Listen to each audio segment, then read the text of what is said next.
Hello friends, स्वागत है आपका मेरे यूट्यूब चैनल में। मेरा नाम हर्षित है और आज के इस वीडियो में हम बात करेंगे जीपीटी हेल्थ केयर कंपनी के आईपीओ रिव्यू के बारे में, जिसमें आप 22 से 26 फरवरी के बीच में अप्लाई कर सकते हैं। अगर अभी तक आपने मेरे यूट्यूब चैनल को सब्सक्राइब नहीं किया है तो ज़रूर कर दें, ताकि आगे भी आपको मेरे आईपीओ से रिलेटेड नए वीडियोज़ के नोटिफिकेशन मिलते रहें।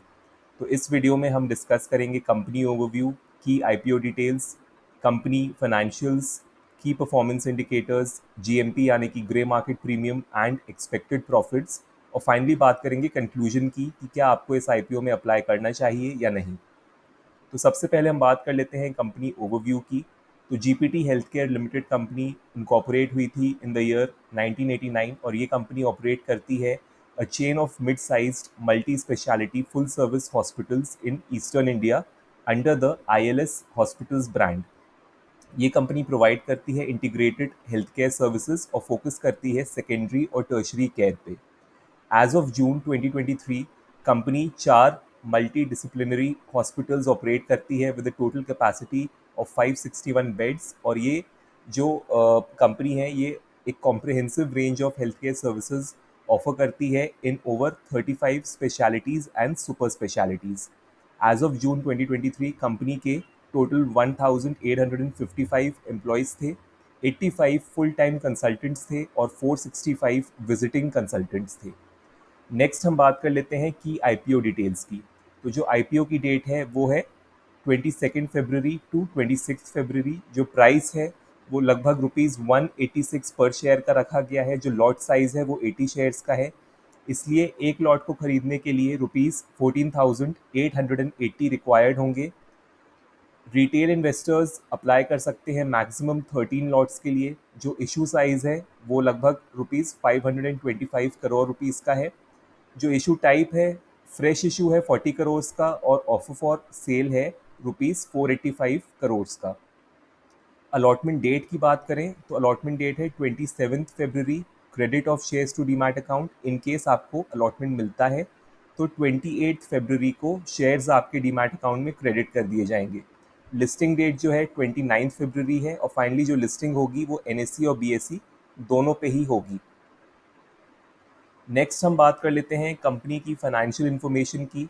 तो यहाँ पे हमने 3 साल का डेटा लिया है, FY 2021, FY 2022 एंड FY 2023, और ये जो डेटा है ये इन करोड़ रुपीज़ है।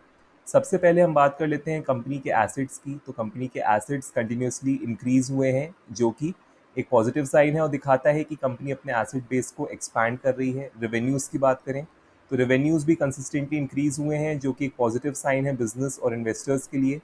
प्रॉफिट आफ्टर टैक्स की बात करें तो यहाँ पे कंसिस्टेंट इंक्रीज नहीं है, क्योंकि FY 22 से FY 23 में जो प्रॉफिट आफ्टर टैक्स है वो डिक्रीज हुआ है। ये एक नेगेटिव साइन है इन्वेस्टर्स के लिए। अगर हम बात करें नेटवर्थ और रिजर्व्स और सरप्लस की, तो दोनों ही कंटिन्यूसली इंक्रीज हुए हैं फ्रॉम FY 21 टू FY 23, जो कि अगेन दिखाता है एक positive trend in the financial health of the company. अब हम बात कर लेते हैं टोटल बोरोइंग्स की। तो टोटल बोरोइंग्स भी कंसिस्टेंटली रिड्यूस हुई है, जो कि अगेन एक पॉजिटिव साइन है और दिखाता है कि जो कंपनी पे डेट है वो रिड्यूस हो रही है। इसके बाद हम बात कर लेते हैं कंपनी के की परफॉर्मेंस इंडिकेटर्स की। तो जो कंपनी का आरओई यानी कि रिटर्न ऑन इक्विटी है लगभग 23.5% है। ROCE return on capital employed जो है 26% का है। डेट टू इक्विटी रेशियो 0.39 है। रिटर्न ऑन नेटवर्थ 23.7% है और price to book value ratio 9.06 है।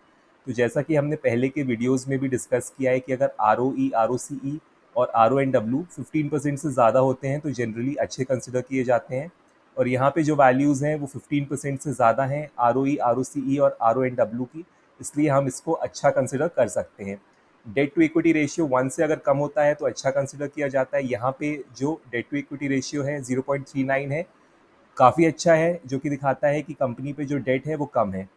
Price to book value ratio ideally 3 से कम होना चाहिए, और अगर 3 से कम होता है तो वो साइन होता है अंडर वैल्यूड स्टॉक का।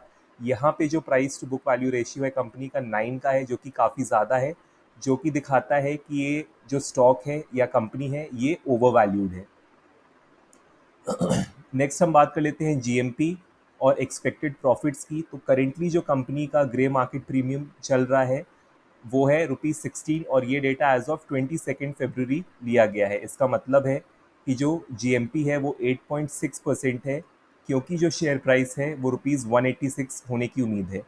लॉट साइज जो है वो 80 शेयर्स का है और शेयर प्राइस ₹186 है, इसलिए जो funds required for one lot हैं दे आर ₹14,880। जो एस्टिमेटेड लिस्टिंग प्राइस है वो है ₹202। Expected listing gains on one lot है ₹1280। और अगर आप 13 लॉट के लिए अप्लाई करते हैं और आपको अलॉटमेंट मिल भी जाता है तो जो expected listing gains on 13 lots हैं वो हैं ₹16,640।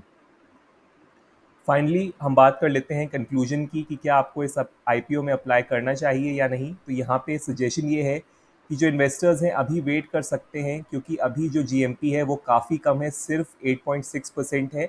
और बेटर ये होगा कि आप IPO के लास्ट डे पे अप्लाई करें, यानी कि आप 26 फेब को अप्लाई करें after checking the subscription status and GMP।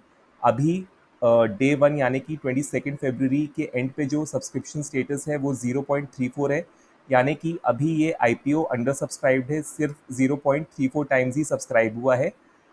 तो आप आखिरी दिन यानी कि 26 फरवरी को चेक करें कि क्या ये IPO ओवर सब्सक्राइब होता है और क्या इसका GMP 50% से ज़्यादा रहता है। अगर अगर ऐसा होता है तो जो आपके चांसेस हैं ऑफ गेटिंग लिस्टिंग गेन्स वो काफ़ी ज़्यादा इंक्रीज़ हो जाते हैं। फाइनली ये एक इन्वेस्टमेंट एडवाइस नहीं है, आप अपना रिसर्च करें, ड्यू डिलिजेंस करें और अपने फाइनेंशियल एडवाइज़र को ज़रूर कंसल्ट करें before investing in this IPO। तो उम्मीद करता हूँ कि आज का वीडियो आपको पसंद आया होगा। अगर वीडियो पसंद आया तो इसे लाइक करें, अपने फ्रेंड्स और फैमिली के साथ शेयर करें और मेरे यूट्यूब चैनल को सब्सक्राइब करें। बेल आइकन को भी प्रेस करें ताकि आपको मेरे नए वीडियोज़ का नोटिफिकेशन मिलता रहे। Thank you.